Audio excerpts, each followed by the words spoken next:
E aí pessoal, bem-vindo de volta à série Programando para o NES. Hoje vamos aprender a fazer a nossa primeira ROM. E o que ela faz? Bom, a princípio, aparentemente ela não faz nada demais, só uma tela vazia. Porém, se a gente olhar o corpo meio cheio, nós vamos aprender o básico da inicialização do Nintendinho e vamos também aprender alguns conceitos importantes que vamos levar pelo resto da nossa jornada. Então, bora pro vídeo. Ferramentas. Pessoal, as ferramentas que eu utilizo são da minha preferência. Se você quiser utilizar outras, não há problema. Porém, eu vou passar aqui as que eu utilizo e o link vai ficar na descrição, caso queiram utilizar as mesmas, ok? O compilador que eu utilizo é o CA65, que vem no pacote do CC65, que é um compilador muito utilizado hoje em dia pela comunidade Homebrew do Nintendinho. E a instalação dele é super simples. Basta baixar o arquivo, descompactar e colocar na pasta de sua preferência e depois adicionar o caminho do binário na variável path do Windows. Mais tarde eu mostro para vocês como que eu fiz essa configuração. E o editor de texto, eu utilizo o VS Code, com a extensão CA65 MacroAssembler instalada. Mas, novamente, é totalmente a seu critério. Se quiser utilizar o bloco de notas do Windows, sem problemas. Eu utilizo o VS Code por uma questão de facilidade. Quanto ao emulador, eu optei pelo Messen. Ele tem um debugger muito bom e essa funcionalidade a gente vai usar bastante daqui para frente. Mas, novamente, também fica a seu critério. Header. Bom, pessoal, chegou então a hora da gente destrinchar o nosso código assembly. Vamos começar pela seção Header, que, curiosamente, era uma seção que não existia na época onde se programava apenas pensando no hardware.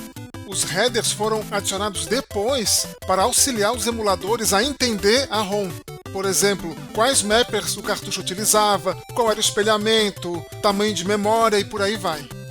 Basicamente, um identificador da ROM. As ROMs que foram dumpadas dos cartuchos lá dos anos 80 e 90 precisaram adicionar essa informação para poderem rodar nos emuladores, pois não existiam originalmente no cartucho original. Bom, depois dessa breve introdução ao header, vamos entender aqui linha a linha o que cada uma está fazendo. E a primeira linha, .segment_header, ela é uma diretiva do assembler, onde basicamente a gente utiliza para organizar o arquivo em blocos. Então, basicamente, só estamos definindo que essas primeiras linhas pertencem a um segmento de código chamado header. E as duas próximas linhas são a assinatura da ROM, ou seja, quando o emulador abrir a nossa ROM, ele vai saber que se trata de uma ROM de Nintendinho. Os dois próximos bytes informam para o emulador que a ROM possui dois bancos de PRG-ROM e mais um banco de CHR-ROM. Não vamos nos preocupar agora com essa questão do tamanho dos bancos, tá? Vamos utilizar o padrão de uma ROM mínima, para facilitar o exemplo. O próximo byte ele é bem importante, ele tem informações cruciais sobre a nossa ROM, como por exemplo qual o mapper que estamos usando e qual a estratégia de mirroring.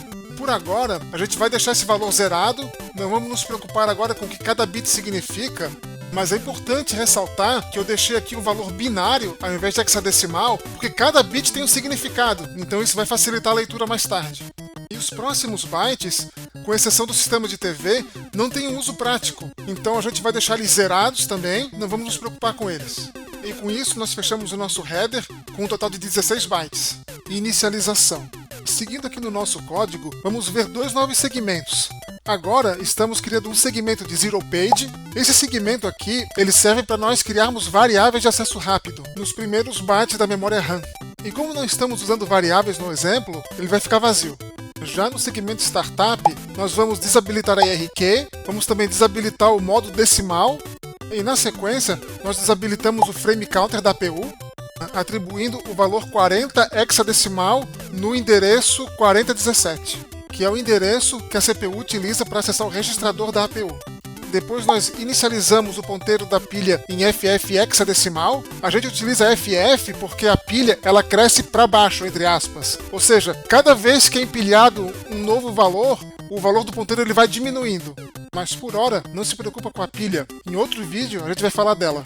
A seguir, a gente volta o registrador X para 0. Como ele estava com o valor FF, ou seja, 256 e em decimal, quando a gente soma mais um, acontece um overflow e ele volta para 0. Basicamente é uma forma elegante da gente zerar o registrador que já está com o valor máximo. Como analogia, dá para pensar num odômetro, que quando ele chegou em 999.999, ele volta para o 0 no próximo giro. E, finalmente, nós utilizamos o valor 0, que está armazenado no registrador X, para desabilitar a NMI, a renderização e o RQ do DMC. Conceitos como o que é NMI e DMC vão ficar mais claros também mais para frente. VBlank. Ok, pessoal, seguindo aqui no nosso código, o próximo passo é esperar a PPU inicializar. E para fazer isso, nós ficamos lendo o endereço 2002, que é o endereço do registrador de status da PPU. O mnemônico bit, ele lê o 7º bit do registrador de status da PPU para saber se já entrou no estado de VBlank. E agora você deve estar se perguntando o que diabos é VBlank. Quem aqui tem 30 anos ou mais deve ter tido uma televisão de tubo em casa. E essas TVs tinham um raio onde desenhavam o frame na tela. Quando chegava no final desse frame, ele tinha que reposicionar o raio lá no começo da tela de novo. Então, esse período dele reposicionar o feixe de luz do final no começo é o VBlank. O mnemônico BPL significa Branch If Plus. Ele vai voltar para a label VBlank Wait 1 enquanto o bit 7 não for setado. E mais tarde, quando a gente for começar a escrever coisas na tela, nós vamos ver que o VBlank é o momento ideal para isso. Limpeza da RAM. O próximo passo é a gente garantir que a memória RAM não vai conter nenhum lixo, inicializando todas as posições de memória com 0. Para isso, podemos criar uma label chamada clearMain, carregamos o valor 0 no acumulador. Para cada endereço de memória, nós vamos colocando 0 nele. E notem como estamos utilizando o registrador X como índice para controlar a posição de memória que está sendo zerada. E esse loop vai se repetir por 256 vezes, garantindo que todas as posições de memória estejam limpas. Tá, e aquele bloco de ocultar sprites, por que ele está daquele jeito? Tem uma região da memória RAM que ela é usada como buffer de sprites normalmente. Para garantir que nenhum sprite esquisito apareça, a gente utiliza o valor FE para movê-los para fora da tela. E depois que a memória foi inicializada, é boa prática guardar o VBlank mais uma vez. Inicialização da paleta. O próximo passo é fazer a inicialização da paleta de cores. E antes de prosseguir, é importante lembrar que a CPU não tem acesso direto à memória de vídeo. Então, a CPU precisa escrever no endereço 2006 em qual endereço da memória de vídeo a PPU vai escrever. E o endereço de memória da PPU nós informamos separado o byte alto e o byte baixo.